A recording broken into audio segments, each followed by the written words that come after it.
علی بھائی، اگلا سوال ہے، میں نے زندگی میں ہونے والے کئی ایک واقعات اور تجربات کے بعد یہ نتیجہ نکالا ہے کہ عموماً زندگی میں ہونے والی خرابیوں کی اصل وجہ شادی شدہ زندگی والا حصہ ہے۔ اگر کوئی انسان فتنوں سے جان چھڑانے کی خاطر پوری زندگی بغیر شادی کے ہی گزار دے تو کیا گناہ گار تو نہیں ہوگا؟ دیکھیں جی، پارشلی تو یہ جس دل کی درد کی آواز ہے وہ ہم سمجھ سکتے ہیں اس کی تکلیف کو۔ یہ حقیقت بات ہے کہ کسی حد تک یہ بات درست ہے، لیکن اس کا جو نتیجہ ہے نا وہ غلط ہے۔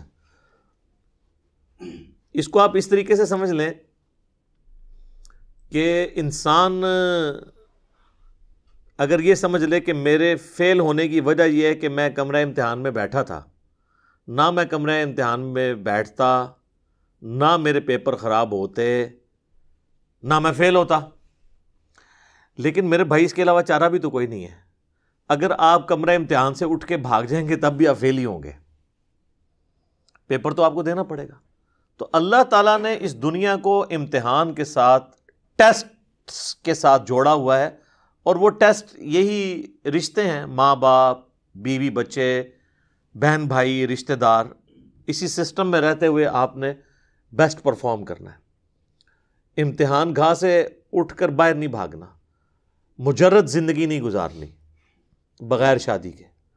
اور جن لوگوں نے یہ رہبانیت کا راستہ اختیار کیا نصارہ میں سے، کرسچنز کے اندر سے، جو ان کے پوپ یا فادرز کہلاتے ہیں، وہ فادر کہلاتے اس لیے کہ یہ باپ ہی ہوتے ہیں، روحانی باپ کے طور پہ، یعنی وہ ہسبینڈ نہیں، وہ سب کے لیے باپ کا درجہ رکھتے ہیں۔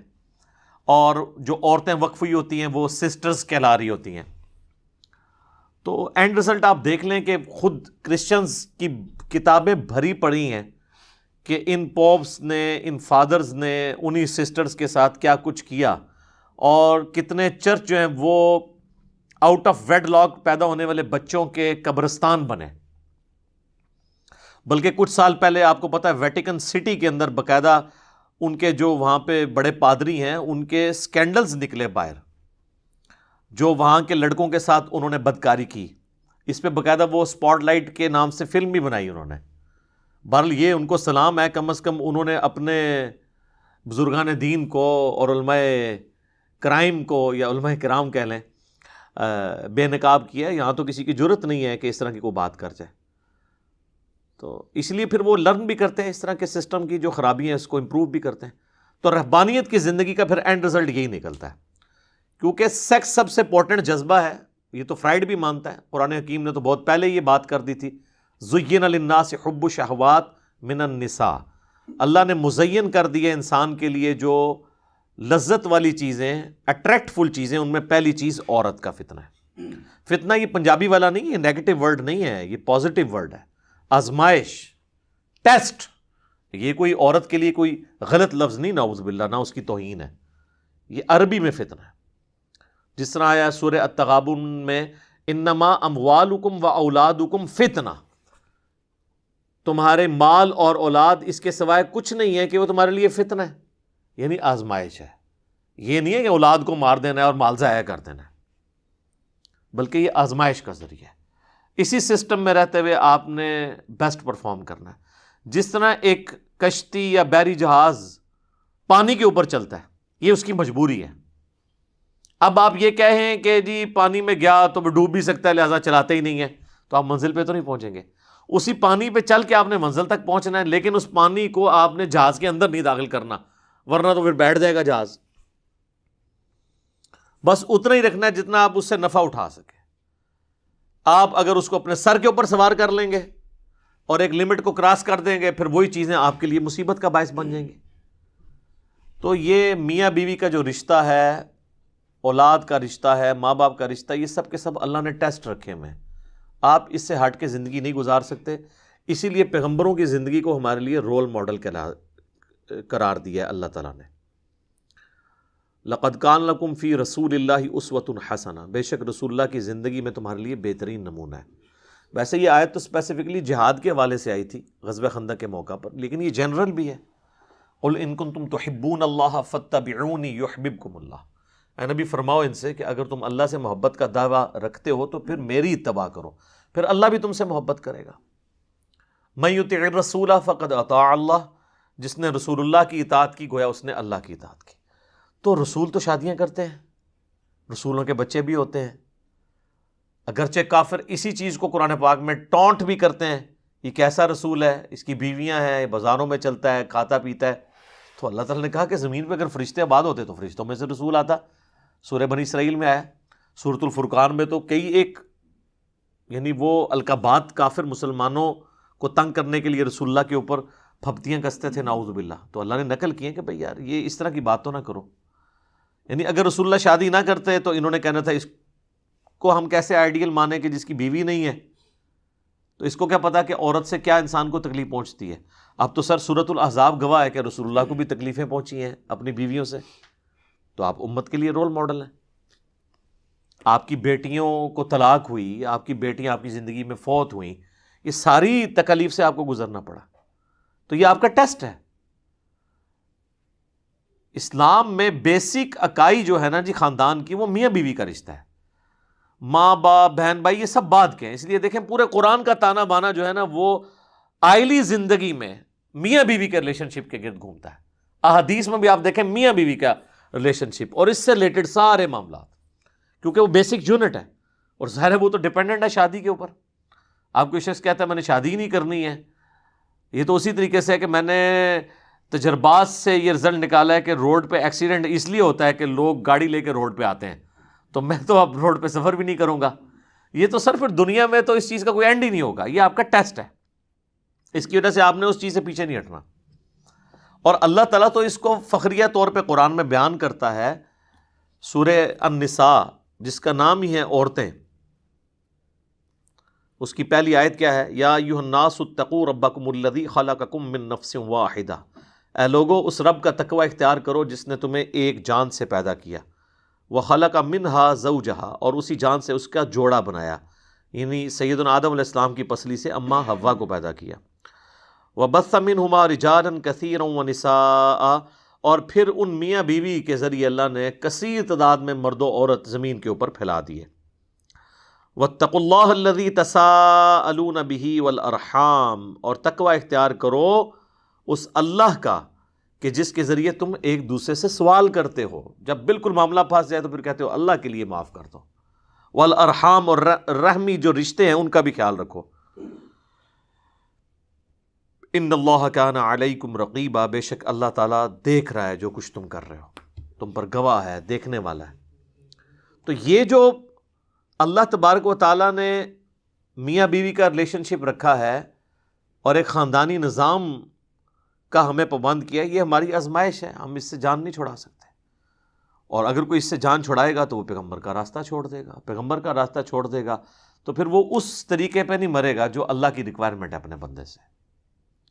ہاں اگر کسی کی کوئی جینون مجبوری ہے، کوئی شخص ٹرانسجینڈرز میں سے ہے یا وہ سیکچولی ڈسیبل ہے، تو ظاہر ہے وہ تو شادی نہیں کرے گا، لیکن جس کے اندر استطاعت موجود ہے اور وہ فیملی کو سپورٹ بھی کر سکتا ہے، صرف سیکچول استطاعت نہیں، فائنینشیل استطاعت بھی ہو، کیونکہ بخاری اور مسلم دونوں میں حدیث ہے، اے نوجوانوں کے گروہ، تم میں سے جس کے پاس استطاعت ہو وہ نکاح کرے،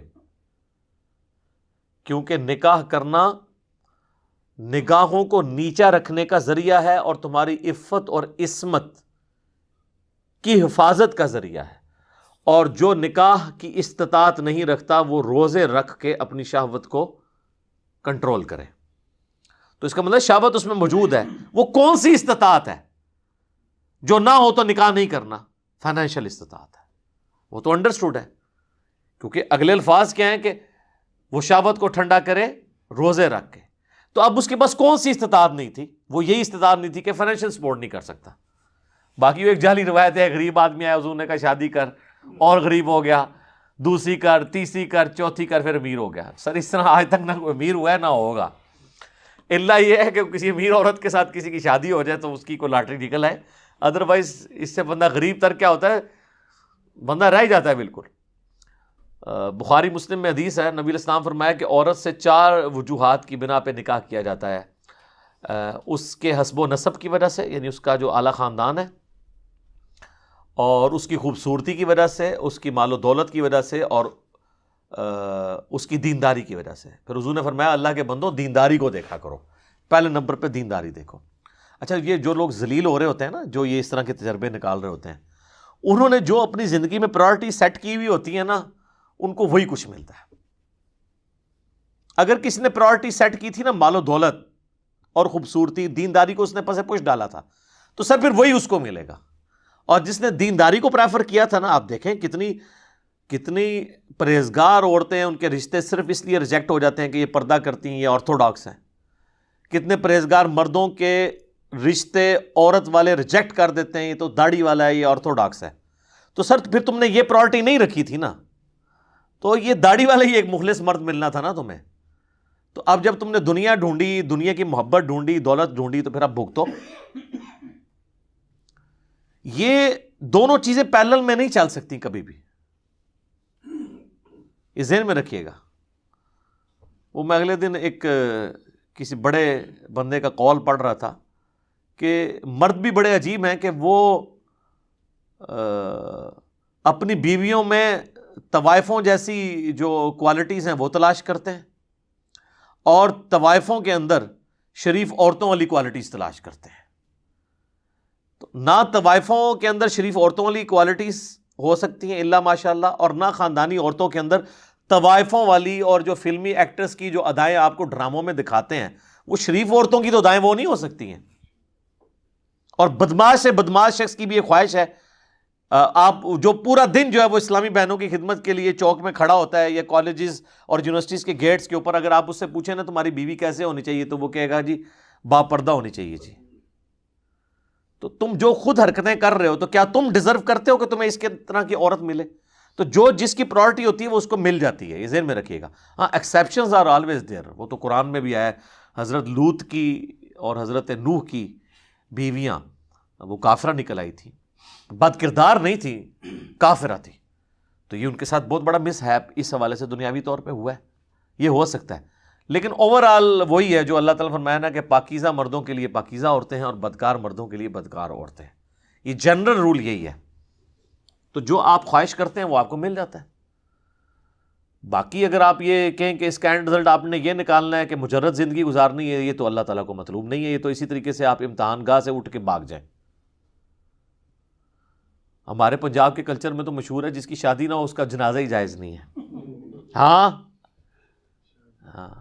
لیکن آج تک اللہ کے فضل سے ہم نے اپنے بزرگان دین اور علماء کرام سے کبھی یہ نہیں سنا کہ جو نماز نہ پڑھے اس کا جنازہ نہیں ہے. نماز تو اسلام کی بنیاد تھی. شادی کرنا اسلام کے فرائض میں شامل نہیں ہے، سنتوں میں ہے. نماز تو فرض ہے. صحیح مسلم میں انٹرنیشنل نمبر کے مطابق 246 نمبر حدیث ہے کتاب الایمان چیپٹر میں کہ بندے کے شرک اور ایمان، کفر اور اسلام کے درمیان لکیر نماز ہے. اور اس سے بھی بڑھ کر سورہ الروم کی آیت ہے،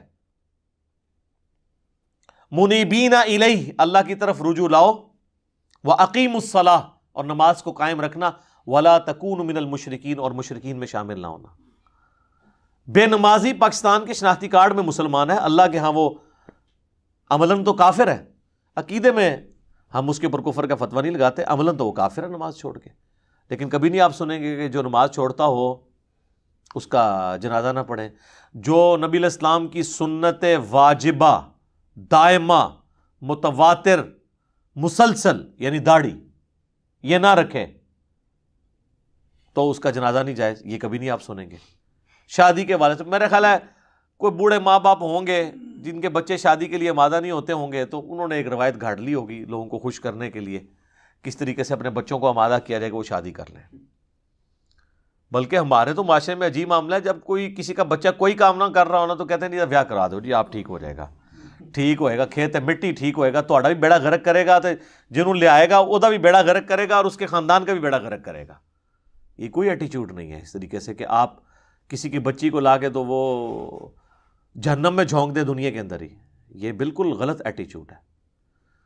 ایک اور حدیث ہے بہت سینسٹیو، بخاری اور مسلم دونوں میں ہے، یہ مجرد زندگی کے خلاف. نبی علیہ السلام کی غیر موجودگی میں 3 اصحاب تھے، وہ امہات المومنین کو پردے میں ملے اور پوچھا کہ رسول اللہ کے جو معاملات ہیں وہ کیا ہیں. تو بیویوں نے یعنی بتایا کہ رسول اللہ تو ایک نارمل زندگی گزارتے ہیں. آپ علیہ السلام نفلی روزے رکھتے بھی ہیں، چھوڑ بھی دیتے ہیں، رات کو سوتے بھی ہیں اور عبادت بھی کرتے ہیں. باقی شادیاں تو آپ نے کی ہوئی ہیں. تو وہ اصحاب آپس میں گفتگو کرنے لگ پڑے کہ رسول اللہ تو بخشے بخشائے ہیں. سورہ فتح کی آیت ہے کہ اللہ نے اگلی پچھلی ساری اجتہادی خطائیں معاف فرما دی ہوئی ہیں. تو ایک نے کہا کہ میں روزانہ روزہ رکھوں گا، دوسرے نے کہا کہ میں روزانہ پوری رات کا قیام کروں گا اور کبھی نہیں سوؤں گا، تیسرے نے کہا کہ میں شادی نہیں کروں گا، کیا جھنجھٹ پالوں، بس اللہ اللہ کروں گا. یہ بات کہہ کے وہاں سے چلے گئے. جب واپس نبی علیہ السلام گھر تشریف لائے تو آپ کی امہات نے بتایا کہ جس طرح آپ کے چیتے آئے تھے 3 اور وہ چیتے اس طرح کے دعوے کر، یہ چیتے لفظ میں نے استعمال کیا ایکٹیونیس کے بارے میں کہ انہوں نے اس طرح کے دعوے کیے. تو حضور نے کہا بلاؤ ان کو. بلایا گیا. آپ نے پہلا جملہ اتنا سخت بولا، آپ نے فرمایا اللہ کی قسم میں تم سب سے زیادہ اللہ کا تقوی رکھنے والا ہوں. یہ جملہ آپ نے کیوں بولا؟ کہ تم نے جو دین کا معیار قائم کیا اور اس سے یہ سمجھا کہ یہ اللہ کا خوف تم رکھ رہے ہو اپنے اندر، یا اللہ کی معرفت تمہیں زیادہ ہے مجھ سے کہ میرے طریقے کو چھوڑ کے تم کسی اور طریقے کے اندر معرفت تلاش کر رہے ہو. آپ نے فرمایا میں روزہ رکھتا بھی ہوں نفلی اور چھوڑ بھی دیتا ہوں، رات کو میں سوتا بھی ہوں، نماز بھی اٹھ کے پڑھتا ہوں، اور میں نے شادی تو کر رکھی ہے. فمن رغب عن سنتی فلیس منی، پس جس نے میری سنت کو چھوڑ دیا اس کا مجھ سے کوئی تعلق نہیں. ویسے تو اس کو ہم عموماً نکاح کے ساتھ جوڑ دیتے ہیں، اس کے ساتھ ایک جملہ بھی بول دیتے ہیں نکاح سنتی. وہ بخاری مسلم میں تو نہیں، اور جگہ الفاظ ہیں، لیکن وہ امپلائڈ بالکل بالمفہوم تو بات ٹھیک ہے. آپ نے ان تینوں چیزوں کو کنسیڈر کیا ہے نا، کہ پوری رات کو نہ جاگنا، روزانہ روزہ نہ رکھنا اور شادیاں کرنا، یہ سب حضور کی سنتیں ہیں. تو جس نے اس سنت سے اغراض کیا اس کا مجھ سے کوئی تعلق نہیں. پھر بخاری اور مسلم دونوں میں حدیث ہے، عبداللہ بن عمر بن عاص کی شکایت ان کی بیوی کی طرف سے رسول اللہ تک پہنچی کہ یہ پوری رات نمازیں پڑھتا ہے، مجھے ٹائم نہیں دیتا. آپ علیہ السلام نے بلا کے کہا کہ عبداللہ میں نے تیرے بارے میں ایسی بات سنی ہے، کیا یہ درست ہے؟ کہ یا رسول اللہ درست ہے. تو آپ نے فرمایا کہ تیری آنکھوں کا بھی تجھ پہ حق ہے، تیرے جسم کا بھی تجھ پہ حق ہے، تیری بیوی کا بھی تجھ پہ حق ہے. اس طرح پوری رات کو جاگے گا تو اندھا ہو جائے گا. اور آپ کو بتایا جاتا ہے کہ صوفیاء جو ہے نمک کا سرما لگایا کرتے تھے 40 سال تک، حتیٰ کہ ان کو نیند آنا ہی بند ہوگی، نیند کے اکھیں مر گیا اڑ گیا نمک کا سرما لانے نال. یہ کون سا دین ہے؟ آپ کہتے ہیں سبحان اللہ. اچھا، یہ جو حدیث میں نے پہلے بیان کی نا وہ 3 اصحاب والی، اس پہ امام بخاری نے باب باندھا ہے کہ عبادت کے اندر غلو کرنا یعنی اسلام میں اس کی کراہت ہے. جو آپ فخریہ کہتے ہیں نا، شیخ عبد القادر جیلانی نے 40 سال تک عشاء کے وضو سے فجر پڑھی تو کس سنت پہ عمل کیا؟ انہوں نے نہیں کیا ہوگا، جھوٹ منسوب کیا یا امام حنیفہ کی طرف. ہاں یہ ہو سکتا ہے کہ وہ فجر سے آدھا گھنٹہ پہلے اٹھتے ہوں، عشاء پڑھتے ہوں، پھر اسی وضو سے آپ فجر پڑھ لیں. میں تو آپ کو اس سے بھی آسان طریقہ بتاتا ہوں. آپ نماز جمع بھی کر سکتے ہیں، آپ مغرب کے وضو سے بھی فجر پڑھ سکتے ہیں. فجر کا وقت داخل ہونے سے آدھا گھنٹہ پہلے اٹھیں، مغرب پڑھیں، ساتھ عشاء پڑھیں، نماز جمع کرنا تو سنت ہے. مسلم شریف میں اوپر تلے 10 احادیث ہیں، آپ حالت حضر میں بھی کر سکتے ہیں، جواز موجود ہے تو آپ کریں نماز جمع. ٹھیک ہے، تو یہ اس طریقے سے مطلب آپ دین کو پریزنٹ کریں گے. تو نبی علیہ السلام نے ان کو ڈانٹا اور فرمایا تیری بیوی کا حق ہے، تیرے جسم کا حق ہے، تیری آنکھوں کا حق ہے.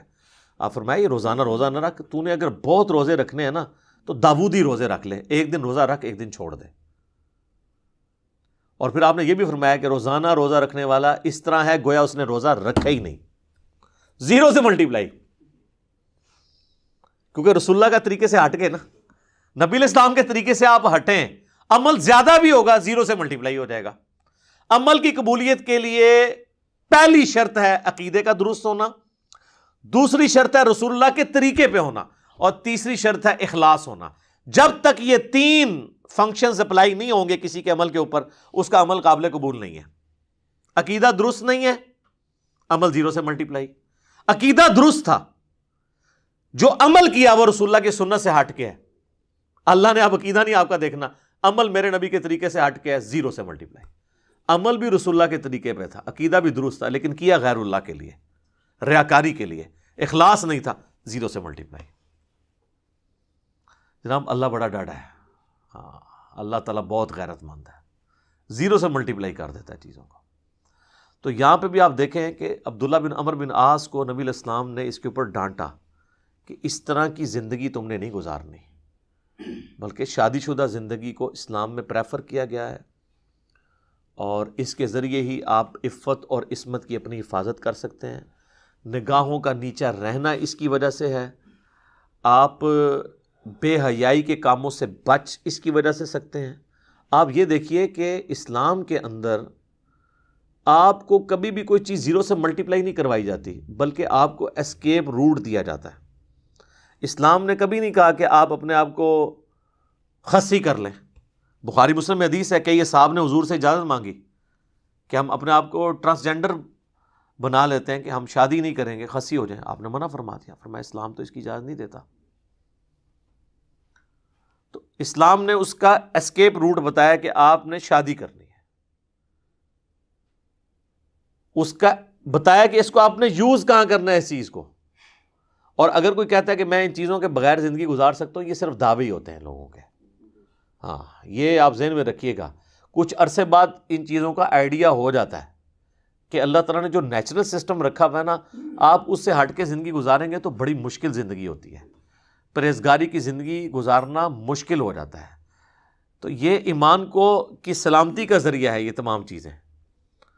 اور پھر جو اللہ نے میاں بیوی کے رشتے میں محبت رکھی ہے, جو اللہ نے اس رشتے کے اندر سکون رکھا ہے, اور جو یہ کمپلیمنٹری رشتہ ہے اولاد کی جو اللہ نے نعمت رکھی ہے اس کے بعد, اور ایک زندگی کا ایک مقصد ہو جاتا ہے.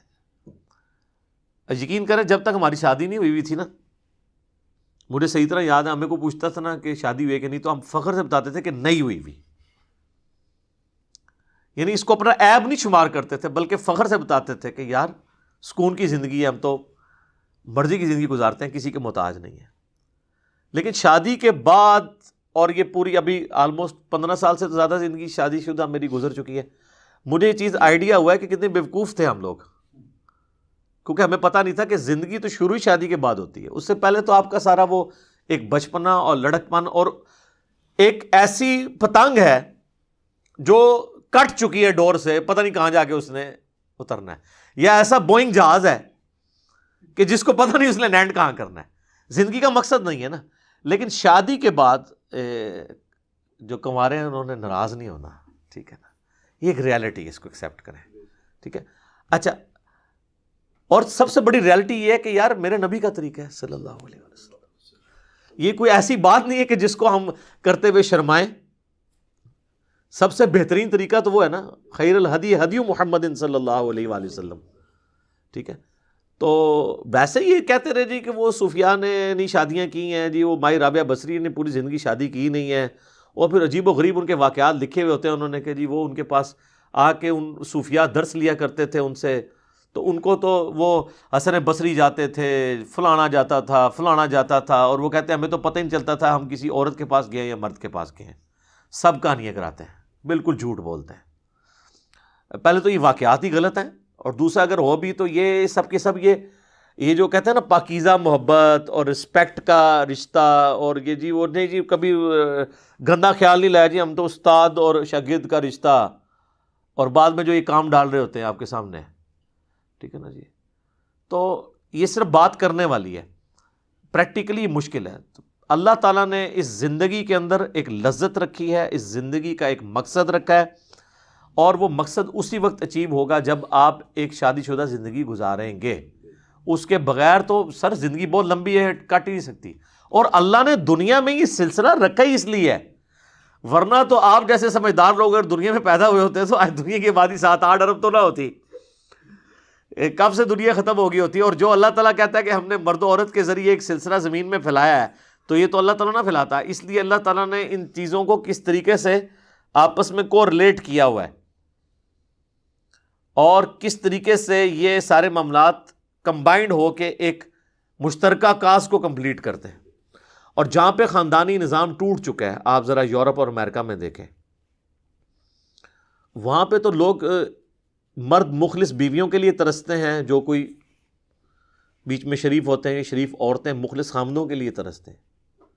ہمارے سب کانٹیننٹ میں تو اللہ کا شکر ہے، ایک تو ہماری ریلیجن کی برکت سے، دوسرا ہمارے کلچر کی برکت سے یہاں پہ تو ایک میاں بیوی کا رشتہ واقعی ایک رشتہ ہے، ایک ریسپیکٹیبل رشتہ ہے، اور وقت کے ساتھ ساتھ ایک مضبوط رشتے کے طور پر جو ہے وہ ایوالو ہوتا رہتا ہے، ایک مضبوط بانڈ بنتا ہے. اور اتنا مضبوط بانڈ اور کسی رشتے میں پاسبل ہی نہیں ہے. اس لیے اسلام جب بھی ایڈریس کرتا ہے تو میاں بیوی کا ریلیشن شپ، آپ دیکھیں نکاح طلاق کے مسائل قرآن میں پوری جو آئلی زندگی ڈسکس ہوئی ہے، حتیٰ کہ رسول اللہ کی بیویاں ڈسکس ہوئی ہیں. پورے قرآن میں مجھے دکھائیں نبی الاسلام کے ماں باپ ڈسکس ہوئے ہوں، آپ کے رشتے میں بہن بھائی ڈسکس ہوئے ہوں، کزنز، پورا آپ کی بیویوں کا ڈسکشن ہوئی ہے، آپ کے گھر، آپ کی فیملی. ٹھیک ہے، تو یہ اسلام نے خاندانی سسٹم دیا ہے، اور اسی کے اندر اسلام بلیو کرتا ہے. اگر کوئی اس سے ہٹ کے زندگی گزارتا ہے تو اس کی زندگی جو ہے نا، وہ ہم یہ نہیں کہتے کہ وہ کفر کی موت مر گیا، لیکن ایک بہت بڑے دین کے حصے سے محروم رہا، اور جس کی وہ کمزوریاں پھر دنیا کے اندر فیل کرے گا. اور وہ ظاہر ہے کہ جب تک کوئی شخص منصف مزاج نہ ہو اور اس چیز کو ایکسپوز نہ کرے تو آپ کو پتہ نہیں چل سکتا. ورنہ کہنے کو تو لوگ کہتے رہتے ہیں کہ جی خیر ہے، لیکن پھر بعد میں جو کچھ ان کے ساتھ ہو رہی ہوتی ہے نا، تو پھر وہ بھگتتے ہیں. اور میں یہاں پہ ایک چیز بھی ایڈریس کر دوں ان لوگوں کے لیے جو ینگ ایج میں عورتیں بیوہ ہو جاتی ہیں یا مرد ان کی بیویاں مر جاتی ہیں، تو وہ اپنے بچوں کی خاطر بعض کا دوسری شادی نہیں کرتے. معاشرہ بھی ان کو برا کہہ رہا ہوتا ہے. تو یہ بالکل غلط ایٹیچیوڈ ہے. یہ تو اولاد کی ذمہ داری ہے کہ وہ خود ایمفسائز کر کے ماں باپ کی شادی کروائے. اور یہ یہاں پہ عیب سمجھا جاتا ہے. عرب ملکوں میں آپ دیکھیں 60 سال کی عورت بھی اگر بیوہ ہوئی ہے نا، تو جیسے عدت پوری کرتی ہے اس کے رشتے آنا شروع ہو جاتے ہیں. یہاں تو آپ سوچ بھی نہیں سکتے، کوئی رشتہ لے کے آ جائے تو آپ تو سر پاڑ دیں. اور بچے شادی شدہ ہوتے ہیں، بال بچوں والے ہوتے ہیں، وہ خود اپنی ماؤں کے یا اپنے باپ کی شادیاں کروا رہے ہوتے ہیں.